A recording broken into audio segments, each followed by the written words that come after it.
सुप्रभात प्यारे बच्चों। हिंदी साहित्य के अंतर्गत आज हम पाठ 11 पढ़ेंगे। इस पाठ को हम पहले पढ़ चुके हैं, किंतु हमारा जो यूनिट टेस्ट का पोर्शन है वो पूरा हो चुका है, इसलिए हम शुरू से फिर से रिवीजन करेंगे। आपकी रिवीजन क्लास चलेंगे, आप इसको पुनः पढ़ने का, ध्यान से सुनने का अभ्यास करेंगे, पढ़ेंगे, ध्यान देंगे। मैं उम्मीद करती हूँ कि आप इसको अच्छे से पढ़ेंगे। तो सबसे पहले पाठ 11 का हम वाचन करते हैं। मेरे साथ आप भी पढ़ने का अभ्यास करेंगे। आज हम पाठ 11 का वाचन करेंगे। पाठ 11 समर्पित विज्ञानी बीरबल सहानी। बात उन दिनों की है जब देश को आजाद हुए अधिक समय नहीं हुआ था। मौलाना अबुल कलाम आजाद स्वतंत्र भारत के पहले शिक्षा मंत्री थे। उन्होंने एक प्रसिद्ध वैज्ञानिक को शिक्षा मंत्रालय के सचिव पद के लिए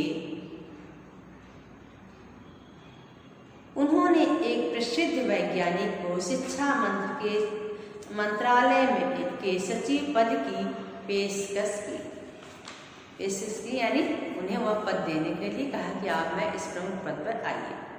लेकिन उस वैज्ञानिक ने इस आकर्षक पद की पेशकश को ठुकरा दिया। आकर्षक मतलब इतना बड़ा पद था जिसे कोई भी मना नहीं कर सकता, तो जो अनायास ही अगर वो पद किसी को मिल जाए तो छोड़ेगा ही नहीं। उनका विनम्र उत्तर था, जो वैज्ञानिक थे उन्होंने कहा, मैंने अपना जीवन विज्ञान को समर्पित कर दिया है, अब कृपया मुझे कोई जिम्मेदारी न सौंपे। उन्होंने कहा कि मुझे माफ कीजिए, मैंने अपना पूरा जीवन विज्ञान को समर्पित कर दिया है, अब मैं और किसी पद का भार उठाना नहीं चाहता, आप कृपया मुझे और कोई जिम्मेदारी न सौंपे। इस महान व्यक्तित्व का नाम था डॉक्टर बीरबल सहानी। वो वैज्ञानिक कौन थे? डॉक्टर बीरबल सहानी। वे वनस्पतियों के जीवाश्मों का अध्ययन करने वाले विश्व प्रसिद्ध वैज्ञानिक थे। वनस्पतियों यानी पेड़ पौधा, जीवाश्म यानी पेड़ पौधे के जो पत्ते गिर जाते हैं, पेड़ जो टूट के गिर जाते हैं, लकड़ियाँ जो सड़ जाती हैं, जमीन के अंदर पड़ी रहती हैं, जो उसका अवशेष होता है, जो उसका भाग पड़ा होता है, वही वनस्पतियों का जीवाश्म होता है। डॉक्टर साहनी का जन्म 14 नवंबर 1991 को पश्चिमी पंजाब के भेरा नामक स्थान में हुआ था। डॉक्टर बीरबल साहनी का जन्म 14 नवंबर 1891 में 1891 में को पश्चिम बंगाल में भेरा नामक स्थान पर हुआ था। यह स्थान अब पाकिस्तान में है। जब भारत का बंटवारा, उसमें भारत का बंटवारा नहीं हुआ था, हमारे देश पर गुलाम था उस समय, और पाकिस्तान कहीं विश्व पटल पर कहीं उसका नामो निशान नहीं था, वो नया देश नहीं बना था। विलक्षण बुद्धि उन्हें विरासत में मिली थी। उनके पिता लाला रुचिराम साहनी भी मेधावी छात्र थे और लाहौर गवर्नमेंट कॉलेज में प्रोफेसर थे। विलक्षण बुद्धि, विलक्षण मतलब बिल्कुल जो अद्भुत होते हैं, बिल्कुल सबसे अलग होते हैं, विलक्षण होते हैं, यानी उनको अद्भुत बुद्धि विरासत, यानी लोग कहते हैं ना, ये हमारा धन विरासत मिला, ये हमारी प्रॉपर्टी हमारे बाप दादा से मिली है। तो उसी तरह उनके पिता, उनके चाचा, सब लोग विलक्षण बुद्धि के थे। उनके पास बुद्धि बहुत अधिक थी, अद्भुत थे, वो बिल्कुल अलग थे लोगों से। तो ऐसा ही बुद्धि उनको भी अपने परिवार से मिला था। वे मेधावी यानी बहुत तेज छात्र थे, पढ़ने में बहुत तेज थे। लाला जी समाज सुधारक और ब्रह्म समाज आंदोलन के प्रमुख नेता थे, यानी उनके पिताजी समाज सुधारक थे और ब्रह्म समाज आंदोलन में के प्रमुख नेता थे, सबसे अगुवाई थे। समाज सुधारक मतलब जो समाज के लिए काम करे, जो गलत नीतियाँ हैं, जो कुरीतियाँ हुई हैं, उनका विरोध करे। जैसे उस वक्त बाल विवाह था, लोग लड़कियों का, स्त्रियों का सम्मान नहीं करते थे, पढ़ने के लिए बाहर नहीं भेजते थे, उन पर तमाम अत्याचार करते थे। जो गरीब लोग होते थे, जो छोटी जात के लोग होते थे, उन लोगों का, जैसे अम्बेडकर ने लोगों का विरोध किया, बताया। राजा राम मोहन ने सती प्रथा का विरोध किया, विधवा विवाह, बाल विवाह, इस लोग का विरोध किया। समाज सुधारक थे, इस तरह के काम में भाग लेते थे। उनके यहाँ मोतीलाल नेहरू, पंडित मदन मोहन मालवीय, गोपाल कृष्ण गोखले जैसी हस्तियों का आना जाना होता था। बड़े बड़े लोग उनके घर, बड़े बड़े नेता, अधिकारी लोग, सब लोग उनके घर आते जाते रहते थे। यह पारिवारिक वातावरण का ही प्रभाव था जिसने बीरबल में निडरता, उदारता तथा देशभक्ति जैसे गुणों को प्रोत्साहित किया। यानी उनके अंदर कौन कौन से गुण थे? बीरबल साहनी निडर थे, उनके अंदर लोगों के प्रति दया था, उदारता था और देशभक्ति का गुण था। ये सारे गुण उनके अंदर किस तरह आएंगे? उनके यहाँ लोग पंडित नेहरू, मदन मोहन मालवीय, गोपाल कृष्ण गोखले जैसे बड़े बड़े लोग जो हमारे समाज के लिए अग्रणी थे, हमारे देश को आज़ाद कराने के लिए भाग लिए, देश के लिए तमाम काम किए, समाज सुधार का काम किए और अपने कार्य के लिए वो बिल्कुल निडरता के साथ रहते थे, अडिग रहते थे। वे बिल्कुल ही डरते नहीं थे कि अगर हम ऐसा काम करेंगे तो हमारा समाज में लोग हमारा खिल्ली उड़ाएंगे या जो गवर्नमेंट है हमें कोई उसमें जेल में डाल सकती है। इस तरह की चीज़ों से डरते नहीं थे। अपना जो उनका विचार होता था, सही होता था, उस पर अडिग रहते थे, खड़े रहते थे। और उन लोग जैसे लोगों का उनके घर आना जाना था, जिससे उनके अंदर भी सारे गुणों का विकास हुआ। डॉक्टर साहनी के में बचपन से ही नेतृत्व के गुण थे। नेतृत्व यानी नेता करना, आगे अगुवाई करना। घर में जब भाई बहनों में कोई झगड़ा होता था तो डॉक्टर साहनी ही उसका फैसला करते थे, सब उसे मानते थे। बालक साहनी ने अपने पिता के साथ हिमालय की यात्राएं की। शायद इन्हीं यात्राओं ने उनके मन में प्रकृति और विज्ञान के प्रति लगाव को जन्म दिया। जो बालक था, बीरबल साहनी जब छोटे थे, बालक थे, तभी उनके अंदर नेतृत्व का गुण था। जो घर में कोई भी लड़ाई झगड़ा होता था उसका फैसला वो करते थे और सभी उसको मानते भी थे। यानी कि फैसला कर लिए तो कोई उसका विरोध करता था, सब उसको मानते थे, उससे प्रभावित थे, उनकी बातों को मानते थे। और जब वो छोटे थे तो अपने पिता के साथ बचपन में ही हिमालय की यात्रा की थी। इतना कठिन यात्रा होगी हिमालय का, उस समय कितने दुर्गम रास्ते रहे होंगे। आज तो बहुत सारी सुविधाएं बढ़ गई हैं, हो गई, लेकिन उस समय इस तरह की सुविधाएं नहीं थी। और वहाँ जाकर हिमालय की यात्रा करके देखा तो हो सकता है, शायद ऐसा माना गया है कि उस यात्रा के दौरान ही बीरबल साहनी के अंदर वनस्पतियों के प्रति, प्रकृति के प्रति, फूल पौधों के प्रति लगाव पैदा हुआ था। इसलिए उस उनके अंदर उसी वक्त साइंटिस्ट बनने के जो गुण थे, जो बीज थे, वो वहाँ रोपण हो गया। गुण उनके अंदर मन में ऐसी भावना आई कि हम वनस्पतियों के प्रति उनका लगाव बढ़ा।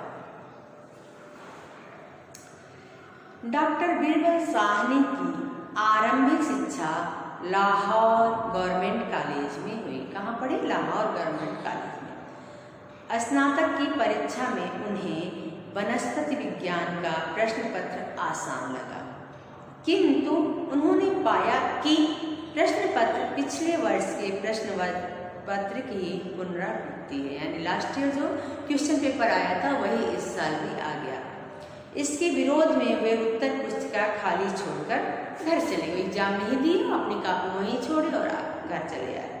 अपने साहस के कारण शायद उन्हें 1 साल गंवाना पड़ता, पर भाग्य से यह बात बड़े स्तर पर पहुंची और यह निर्णय हुआ कि गलती या लापरवाही प्रश्न पत्र बनाने वाले की है। इसके बाद एक नया प्रश्न पत्र बनाया गया। इस घटना से गलत बात का विरोध करने में बीरबल साहनी के व्यक्तित्व की दृढ़ता का अनुमान लगाया लग जाता है। वे बचपन में लाहौर के गवर्नमेंट कॉलेज में पढ़ रहे, तो उसमें जब एग्जाम हुआ, परीक्षा हुई, तो उन्होंने देखा ये तो लास्ट ईयर का क्वेश्चन पेपर इस साल भी आ गया। सेम क्वेश्चन पेपर रिवीजन आ गया, इस साल रिवाइज हो गया है, दोहराया गया है, पुनरावृत्ति हो गई है।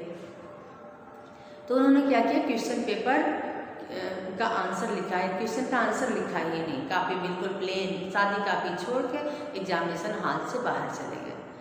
और हो सकता है उन्होंने कापी नहीं लिखी थी कुछ, तो हो सकता है उनको 0 नंबर मिलता, अगर छोड़ देते तो मिलता ही मिलता, अगर किसी का ध्यान नहीं दिया जाता तो। लेकिन उनके भाग्य से ही अच्छा था कि बड़े स्तर पर बड़े बड़े अधिकारियों तक ये बात पहुँच गई।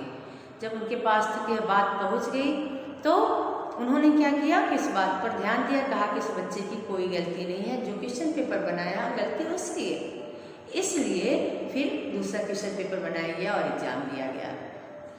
सन 1911 में डॉक्टर साहनी ने स्नातक की परीक्षा पास की।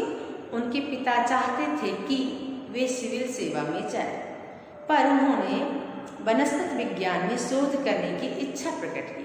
पिता ने प्रतिभा संपन्न पुत्र की इच्छा का विरोध नहीं किया और उन्हें पढ़ने के लिए कैम्ब्रिज विश्वविद्यालय भेज दिया। वो क्या चाहते थे? साइंटिस्ट बनना चाहते थे। उनके पिता उन्हें सिविल सर्विस में भेजना चाहते थे, लेकिन वो उसमें नहीं गए। और पिता ने भी, उनकी प्रतिभा संपन्न बुद्धिमान उनका बच्चा था, वो जैसा करना चाहता था उसे उसको करने दिया, उसका कोई विरोध नहीं किया, अपनी इच्छा उनके ऊपर नहीं ला दी। यहाँ पर डॉक्टर बीरबल साहनी को प्रसिद्ध वैज्ञानिक AC सीवार्ड का मार्गदर्शन मिला। किसका मार्गदर्शन मिला? वैज्ञानिक AC सीवार्ड। सन 1915 में उनके पहले 2 शोध पत्र प्रकाशित हुए और 2 वर्ष बाद उन्होंने MSc की डिग्री ली। इसके बाद वे पूरी तरह शोध में रम गए। सन 1919 में बीरबल साहनी ने लंदन से डॉक्टरेट की उपाधि प्राप्त की। कहाँ से? लंदन से। इसके बाद वे भारत चले आए तथा बनारस हिंदू विश्वविद्यालय में वनस्पति विज्ञान के प्रोफेसर के रूप में काम करने वहाँ से लौट आए। वहाँ रहकर उन्होंने वहाँ नौकरी नहीं ज्वाइन की, वहाँ गए और वहाँ नौकरी करने लगे, वहीं रह ही गए, वहीं पैसा कमाए। ऐसा नहीं किया, वो अपने देश के लिए कुछ करना चाहते थे, तो वहाँ गए, पढ़े लिखे सीखे जाने और फिर भारत लौट आए और यहाँ अपना कार्य शुरू किया। उस समय तक भारतीय भूगर्भ सर्वेक्षण विभाग द्वारा वनस्पति जीवाश्मों को जांच के लिए विदेश भेजा जाता था, लेकिन अब ऐसा करने की आवश्यकता नहीं थी, क्योंकि बीरबल साहनी जैसे विशेषज्ञ देश में ही मौजूद था। यानी वनस्पति विज्ञान को कि चेक करने के लिए, जांच करने के लिए सारे रिपोर्ट विदेश भेजना पड़ता था और वहाँ के साइंटिस्ट उसको चेक करते थे, फिर रिपोर्ट यहाँ तक आती थी। लेकिन अब ऐसा करने की ज़रूरत नहीं थी, क्योंकि हमारे पास बीरबल साहनी जैसे वैज्ञानिक थे, वे काम खुद कर सकते थे। 1921 में बीरबल साहनी को लखनऊ विश्वविद्यालय में वनस्पति विज्ञान का विभागाध्यक्ष नियुक्त किया गया, वनस्पति विज्ञान का हेड नियुक्त किया गया, बनाया गया। अध्यापन के रोचक तरीकों के कारण छात्रों में बहुत प्रसिद्ध हो गए। इतने रोचक, यानी उनका जब बच्चों पढ़ाते थे बच्चों से, तो बच्चों का सुनने में बहुत अच्छा लगता था, रुचिपूर्ण लगता था, उनका मन लगता था जब पढ़ाने, तो बोझिल नहीं लगता था उनको पढ़ाने, इसलिए बच्चे उनको बहुत ज़्यादा पसंद करने लगे। उन्होंने अपना शोध भी जारी रखा। जर्मन और फ्रेंच पर भी उनका अच्छा अधिकार था, यानी जर्मन और फ्रेंच लैंग्वेज भी वो बोलते थे। कॉलेज में कक्षाओं के समाप्त होने के बाद वह छात्राओं को ये भाषा पढ़ाते थे। जब उनका लेक्चर समाप्त हो जाता था तो बच्चों को, छात्रों को वह फ्रेंच और जर्मन भाषा सिखाते थे। सन 1936 में डॉक्टर साहनी को प्रतिष्ठित रॉयल सोसाइटी ऑफ लंदन का फेलो चुना गया। सन 1946 में लखनऊ में इंस्टीट्यूट ऑफ पेलियोबॉटनी की स्थापना की, जो अब उन्हीं के नाम से जाना जाता है। इंस्टीट्यूट ऑफ पेलियोबॉटनी लखनऊ के जो है संस्था है, उसको बीरबल साहनी के नाम से जाना जाता है। 10 अप्रैल 1949 को मात्र 57 वर्ष की आयु में इस महान व्यक्तित्व का निधन हुआ। सिर्फ 57 की एज में उन्होंने, बहुत कम उम्र में उनकी डेथ हो गई, मृत्यु हो गई। आज वे हमारे बीच नहीं हैं, लेकिन वनस्पति विज्ञान के क्षेत्र में उनके योगदान ने उन्हें हमेशा के लिए अमर कर दिया है। 10 अप्रैल 1949 को मात्र 57 वर्ष की आयु में इस महान व्यक्तित्व का निधन हो गया। आज वे हमारे बीच नहीं हैं, लेकिन वनस्पति विज्ञान के क्षेत्र में उनके योगदान ने उन्हें हमेशा के लिए अमर कर दिया। महापुरुषों की जीवनियाँ हमें अपना जीवन सफल बनाने की प्रेरणा देती है। यानी इस पाठ से हमें क्या शिक्षा मिलती है? जो बड़े बड़े महान लोग होते हैं उनकी जीवनियाँ कैसे अपना जीवन जिए, हमसे उन्हें अपने पथ पे, उनके रास्ते जो दिखा है उस पथ पर आगे बढ़ने का हमें प्रेरणा मिलता है। आप इस पाठ को पढ़िएगा, वाचन कीजिएगा तथा उस पाठ में आए कठिन शब्दों को लिखकर लिखने का भी अभ्यास करेंगे, जिससे आपकी मात्राएं सही हों।